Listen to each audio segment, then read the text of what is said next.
Empezamos con los motivos, las razones de esta decisión, de esta deportación masiva. Quería consultarte, Andrés, ¿cuál fue el motivo de la deportación?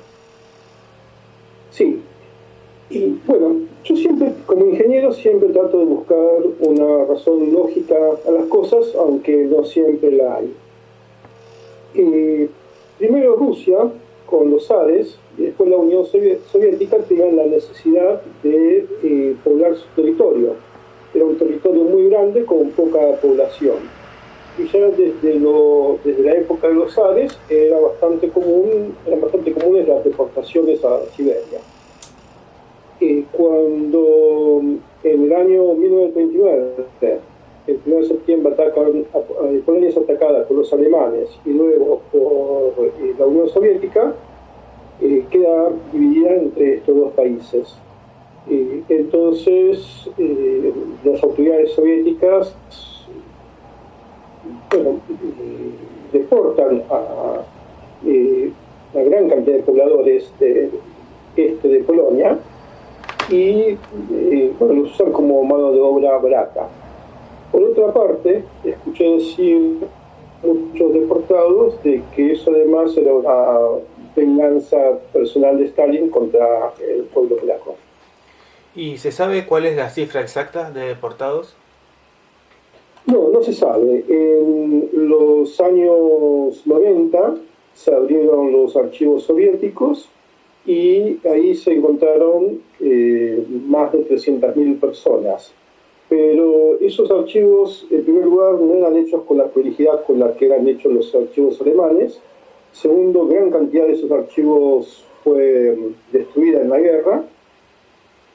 Y depende de la fuente, se estima que la deportación puede haber sido entre 1 millón y 2 millones de personas. ¿Y quién ordenó esta deportación? La deportación la ordenó Stalin en persona. ¿Qué significado tiene el monumento que ahora estamos viendo y que está al comienzo del video? Es un monumento muy significativo, es el chasis de un vagón de ferrocarril y está lleno de cruces. Y bueno, significa los polacos que representan a los polacos que fueron deportados a Siberia. Y además de las cruces, parte del monumento consiste en durmientes de ferrocarril que llevan los nombres de las principales batallas que se libraron entre la frontera polaca y la Unión Soviética y los principales puntos de deportación. En el monumento, como mencionás, se ven solo cruces. La consulta es si hubo deportados de otras religiones. Sí, y muchos, sobre todo judíos y algunos musulmanes, y en el monumento está la representación de una tumba judía y de una lápida musulmana. ¿Dónde obtuviste los testimonios? La mayoría de los testimonios los escuché de chico, cuando a mi casa venían ex soldados del segundo cuerpo del ejército polaco, amigos de mis padres y mis abuelos, y bueno, contaban las cosas, entre ellos contaban las cosas que les habían pasado. ¿Por qué no es tan conocida esta deportación en comparación a los campos de concentración nazi? Sucede que después de la invasión alemana a la Unión Soviética, Stalin pasó a ser uno de los principales aliados y era el único de los aliados que no tenía problemas respecto a la gente que muriese en el campo de batalla. Entonces la Unión Soviética se convirtió en una fuente inagotable de soldados y bueno, nadie se preocupaba demasiado por sus destinos. Es bastante difícil encontrar un socio así. Así que los aliados querían tener una buena relación Stalin por la cantidad de soldados que proveía y callaron tanto sobre la deportación de polacos a Siberia como la masacre de Kharkiv. Hablemos ahora acerca de este viaje desde Polonia a Siberia. Quería consultarte qué podían llevar consigo los deportados. Bien, eso dependía mucho de la buena voluntad de quien hiciera el procedimiento, el cual consistía en que llegaban soldados soviéticos a las casas de los polacos y les daban tiempo para vestirse y empacar y llevar sus cosas. Dependía sobre todo si eran soldados o si con ellos estaba la NKVD, que es la policía política de Stalin. Por lo que pude escuchar, la policía política de Stalin era muy cruel. En cambio, los soldados, al menos lo que yo pude escuchar, trataban de darle la mano a los polacos y decirles qué cosas llevar. Muchos les decían que lleven la mayor cantidad de comida posible. Y bueno, acá vemos algunos objetos que llevaron consigo. Y está el caso de una familia donde la persona que lleva a cabo el procedimiento es un oficial soviético que en su vida civil había sido maestro. Y justo esta es una familia de maestros. Entonces el hombre se apiada de ellos, les indica que lleven la mayor cantidad de cosas posibles.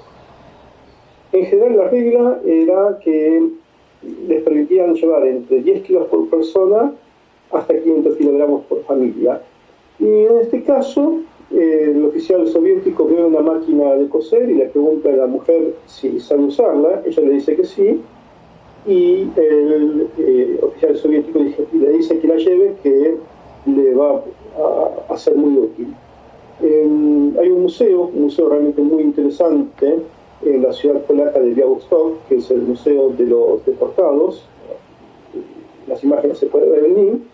Y hay una máquina de coser, que tal vez sea la máquina de la cual estoy hablando. ¿Deportaron solamente civiles o también militares? En general empezaron deportando todas aquellas personas que pensaban que podían ser caldo cultivo a la invasión, en especial a las personas que tenían mayor nivel de preparación, sobre todo médicos, abogados, ingenieros, contadores, profesores, funcionarios públicos, sacerdotes. Obviamente, si había alguna familia de un militar, lo llevaban, pero la mayoría de los militares ya habían sido llevados a campo de trabajo cuando, durante la invasión soviética, se rindieron. Esos fueron llevados a campos de prisioneros militares. ¿Y cuánto es que duró este viaje? Bueno, una vez que los polacos habían empacado sus cosas, los llevaban a estaciones de ferrocarril. En esas estaciones los subían a trenes que no eran para transporte de personas, sino para transporte de ganado, y los subían a esos vagones y los encerraban.